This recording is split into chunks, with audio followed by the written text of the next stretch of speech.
یلداتون مبارک.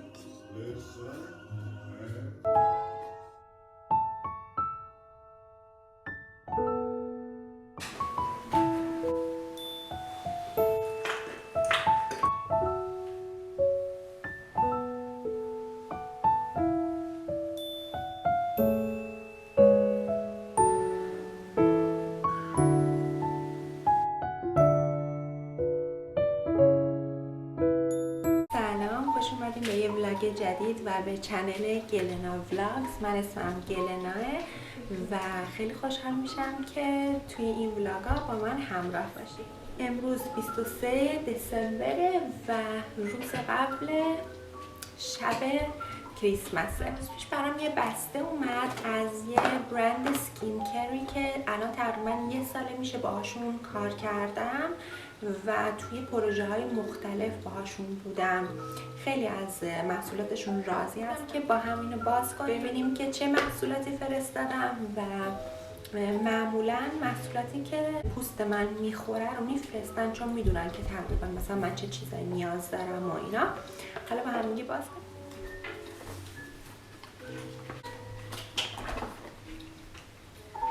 واقعا میدونم من چقدر این ماسک صورت رو دوست دارم.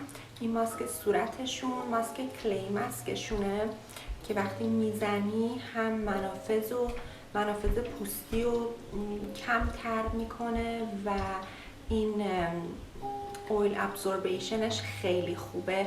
میدونن که من اینو چقدر دوست دارم. یه دونه جدید از اینا برام فرستادن. کرم سرم رتینالشونه که تقریبا جدیده و این یکی از پروژه هاشون بود که من اولین نفری بودم که توی سوئد اینو استفاده کردم.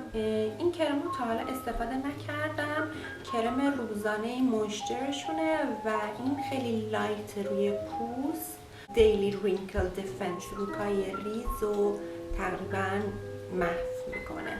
من امروز یه بسته دیگه هم این زیر بود. واقعا پالاس چویس رو خیلی دوست دارم، هم پرسونالیتی خودش رو هم این که محصولاتش واقعا خیلی محصولات خوبیه. آره همونجور که میدونستم، یعنی حدس میزدم. تونر معروفشونه و پارسال هم بهم یه دونه از اینا دادن که اسممو اینجا نوشتن، گلنا. کرمشون هم خیلی دوست دارم. این کرمشون هم کرم یه بوستریه ولی خیلی باید مراقب باشی وقتی اینو استفاده میکنی. قشنگ پوست صورت رو ورق میداره ولی خیلی افکتیوه و اینو خیلی دوستش دارم. میشه گفت نمیدونم کدوم رو بگم فیوریتم هم، ولی همشون فیوریتم هم. واقعا همه فیوریتم رو فرستادم دستشون. یه ویدیوی دیگه یا توی حالا یا یه روز دیگه استفاده میکنم این محصولات رو و بهتون نشون میدم که کدومش به چه دردی میخوره و کدومش برای کی باید استفاده بشه و کدومش رو چجوری باید استفاده کرد. چون که من واقعا محصولات پالاس چویس رو دوست دارم. امروز هم میخوام برم کلی کارهای آخری که مونده رو انجام بدم. میخوام برم ببینم میتونم یه وقت بگیرم ناخونام درست کنم. ناخونام که خیلی بلند و افتضاح شده، اصلا نمیتونم دیگه تحمل کنم وقتی ناخونام به این حد میرسه. ولی خب شانسکیه دیگه، یهو میریم میبینیم اونجا یا هیچ کس نیست یا خیلی شلوغه، چون همه مثل من last minute همه چیزو نگه داشتن که بخوان امروز انجام بدن. Bây giờ mày nuôi không thích thì bây giờ tao bôi cho mày, tao lấy ra tao làm lại, mày muốn cái gì?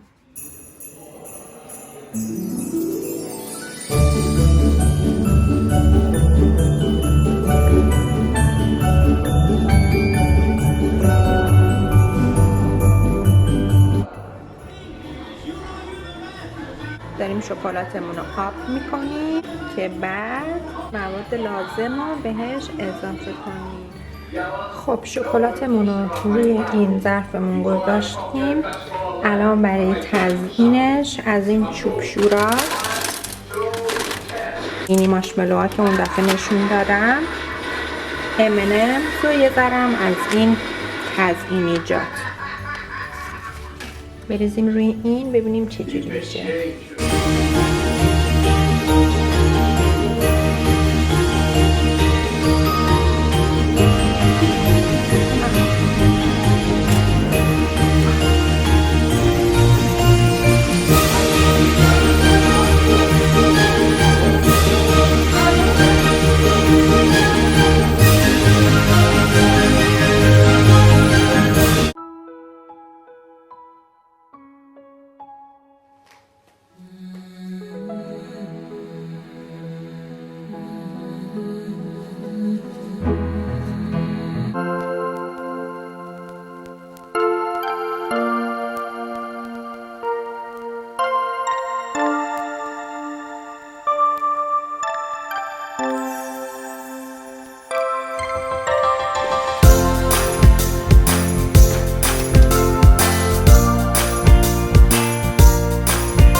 بیدار شدیم کلا با لباس راحتی داریم توی خونه راه. همه پاکتامون رو باز کردیم، منتظر مهمونای شبمون هستیم. الانم میخوام برای شب اول از همه میخواستم یه آوتفیت تهیه کنم و یعنی لباسای جدید بخرم برای امشب. بعد گفتم که نه ولش کن، بذار حالا اون چیزایی که خونه دارم و از همون اونا یه چیزی درست میکنم. این نتیجه رسیدم که یه آوتفیت کژوال حالا میخوام بهتون نشون بدم که چه چیزایی رو میخوام برای امشب بپوشم. خب اول از این دامن سفید شروع میکنیم. این دامن از زارا، خیلی وقت این دامن رو دارم ولی خب فکر کنم برای امشب خوب میشه با این جوراب شلواری. و الانم تاپم رو عوض میکنم. اینم ست کردم با یه پلیور سفید از برند نیکد. فکر کنم این دوتا با هم دیگه خیلی خوب میشن. این پلیورم زیاد گرم نیست اونطوری که فکر کنم آدم، چون شمع روشن میکنیم امشب و گاز و فر و اینا روشن میکنیم. به نظرم این خیلی گرم نیست و خوب بشه. گفتم که یه ذره با این کفشا اسپایس رپ کنیم. این کفشا رو برام از برند دشو بیکری فرستادم. صندلا خوب باشن با این لباسا. این صندلاش هم خیلی صندلای راحتیه، راحت هم آدم میتونه باشون راه بره. به نظرم خیلی خوب شد.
روزاییه که کلا بعد از روی نقشه آدم برش می‌داشت، یعنی هیچ اتفاقی نمیافته.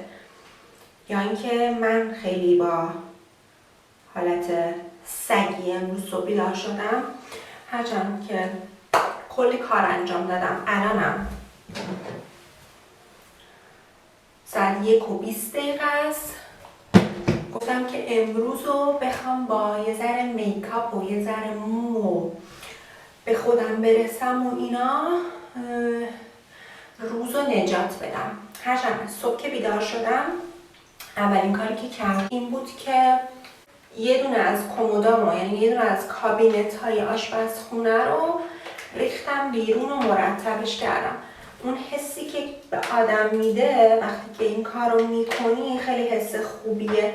یعنی دیروزم یکی از کابینت های دیگه‌مو که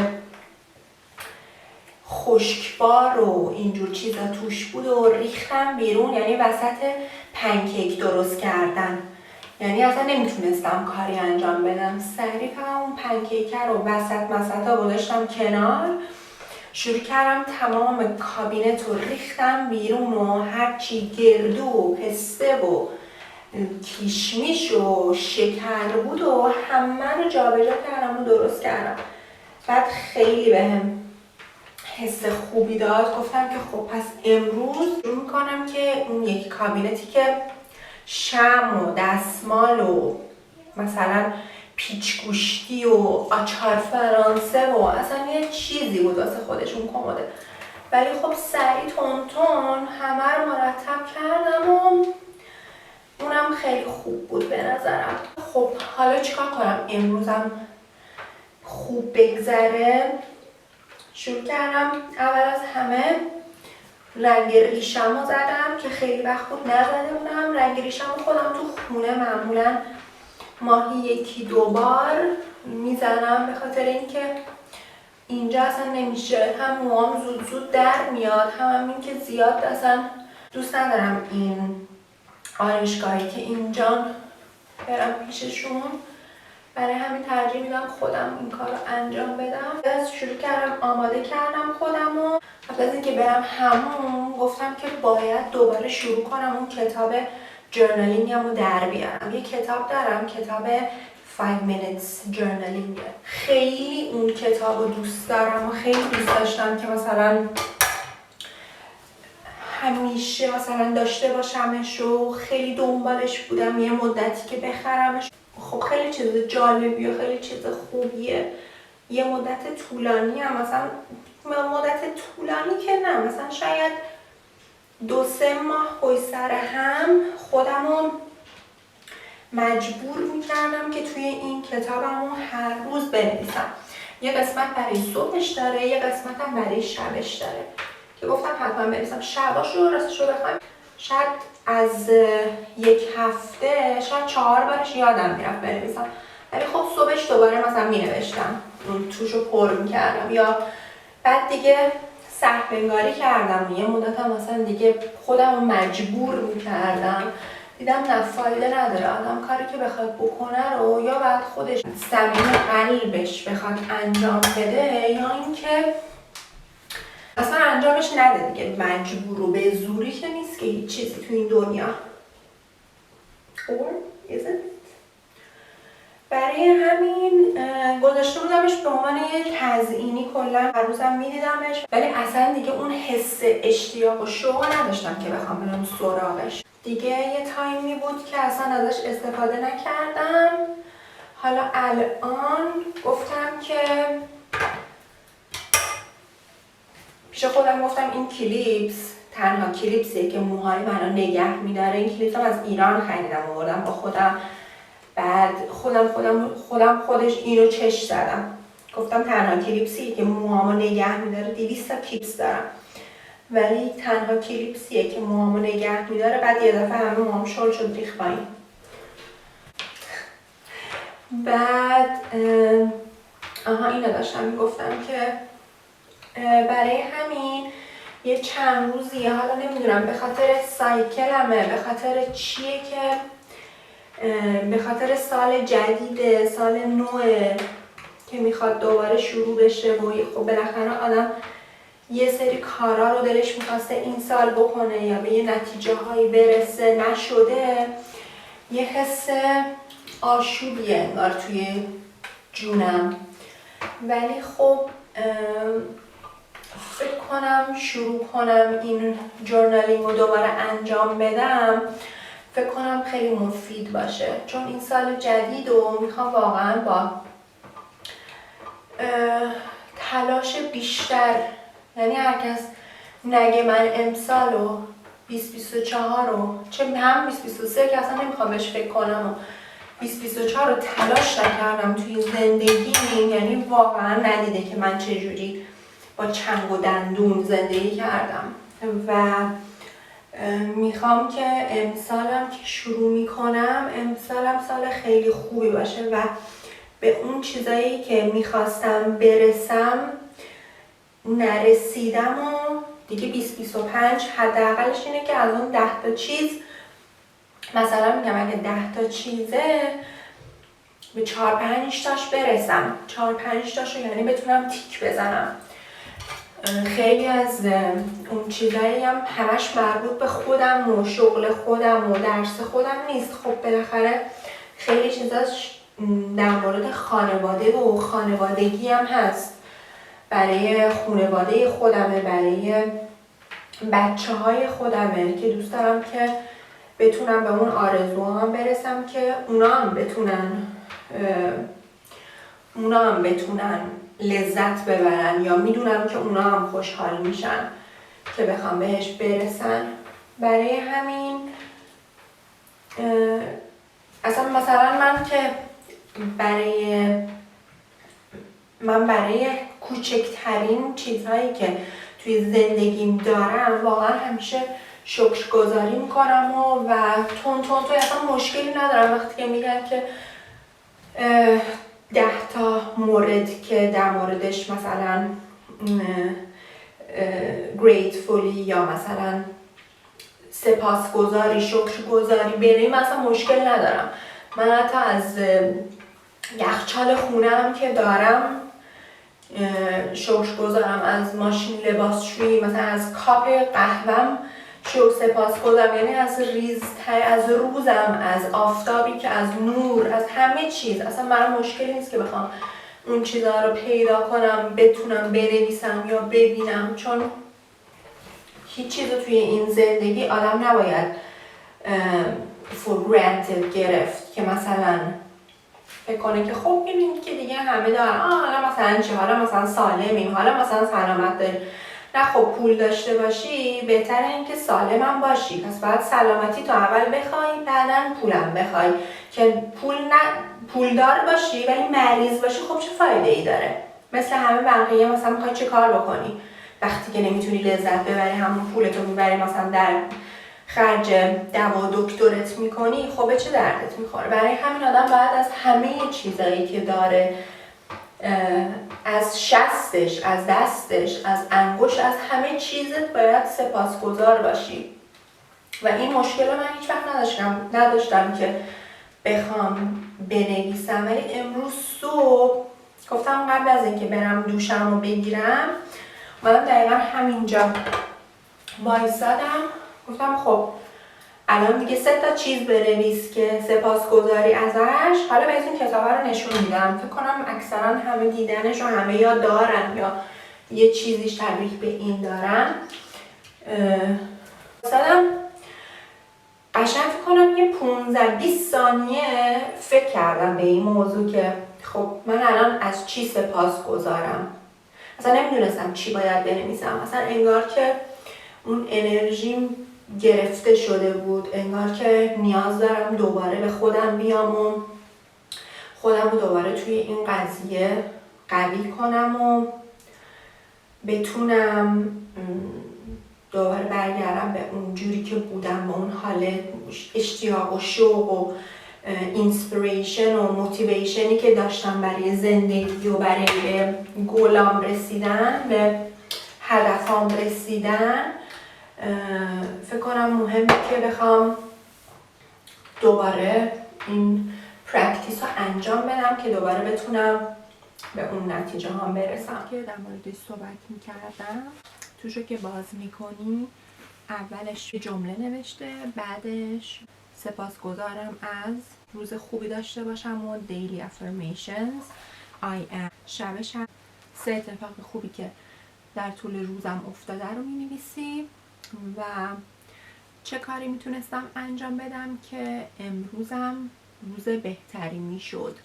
این آخر واسه من خیلی سخت بود، همیشه هنوزم خیلی سخته. یعنی چی که چه کاری میتونستم انجام بدم، یعنی چه کاری بیشتر میتونستم انجام بدم که روزم بهتر میشد. خب به نظرم من هر روز که از خواب بیدار میشم معمولا 120% از خودمو میذارم برای این زندگی، یعنی برای این روزم.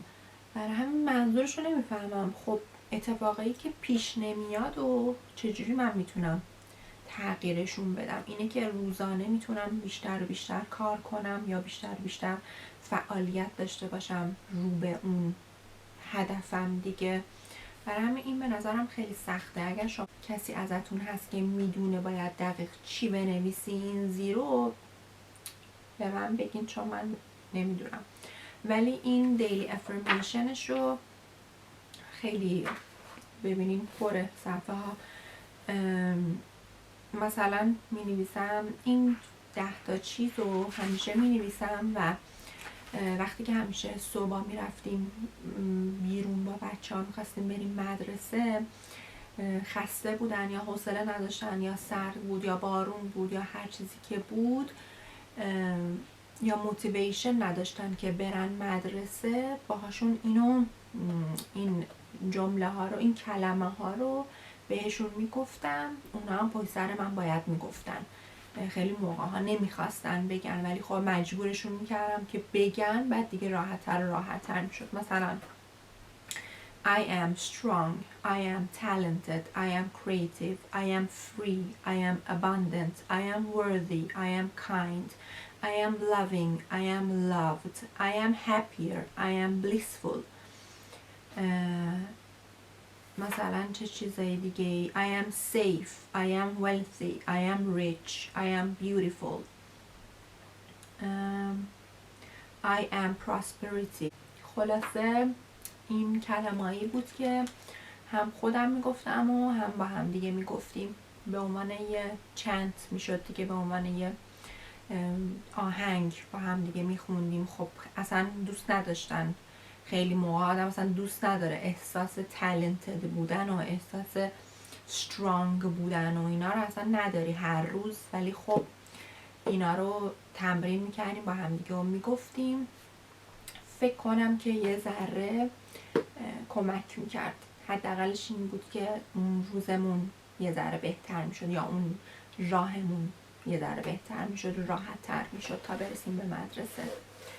برای همین میخوام پیشنهاد کنم که اگر همچین چیزی رو میتونین تهیه کنین یا اصلا کلا یه دفتر و کاغذ بردارین بنویسین خودتون، میتونم عکس ازش بگیرم بذارم که اون اگر دوست داشتین از این بنویسین یا حالا پرینت کنین یا هر جوری که دلتون میخواد شروع کنیم با هم دیگه از سال جدید این کار رو شروع کنیم با هم انجام بدیم. و همونجور که میبینم اصلا پارسال شروع کردم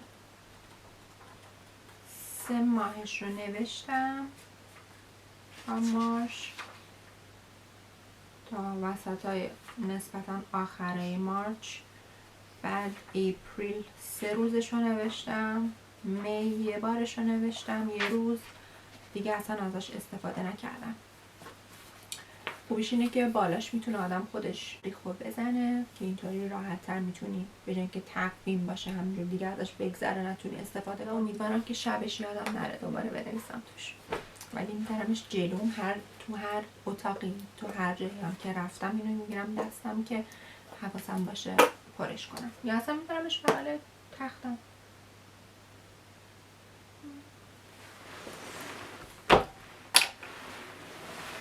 یعنی این اتاق خواب من شده یکی از این اتاق خوابایی که آخرین جای خونه است بهش توجه میکنم. برای همین این سیچویشن صندلی بچه آماندا به عنوان میز پاتختی برای من عمل میکنه تا بتونم بنویسم.